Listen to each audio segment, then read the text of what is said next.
ম্যাচের তখন চলছে ১৯তম ওভার। ব্রাদার্সের পেসার নূরের বলে ক্যাচ তুলে আউট হয়েই মাহমুদুল্লাহ ড্রেসিং রুমের দিকে দিলেন ভৌদৌড়। কারণ খুঁজতে ক্যামেরার লেন্স তাক করা হয় তার দিকে। প্রথমে না বুঝলেও একটু পর স্পষ্ট হয় তার এমন দৌড়ানোর কারণ।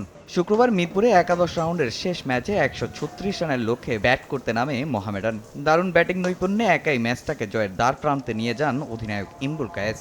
জয়ের জন্য যখন প্রয়োজন ৪০ রান, তখনই ব্যাটিংয়ে আসেন মাহমুদুল্লাহ রিয়াদ। নেমেই সেই ওভারের তৃতীয় বলে হাঁকান ছক্কা। তবে পরের ওভারে নূরের বলে আউট হন তিনি। আর তখন জুমার নামাজ শুরু হওয়ার বাকি অল্প কিছু সময়। তাই সময়টা নষ্ট না করে এভাবেই মাঠ ছাড়েন সাইলেন্ট কিলার। পরে তড়িঘড়ি করে মিরপুর ইনডোরের পাশের মসজিদে নামাজ আদায় করেন রিয়াদ। তারপর আবারও যোগ দেন দলের সঙ্গে। এর আগে অদ্ভুত রে বোলিং অ্যাকশনে সবাইকে অবাক করেছেন মাহমুদুল্লাহ। মজার ছলে তাকে অনুকরণও করেছেন মেহেদী হাসান মিরাজ।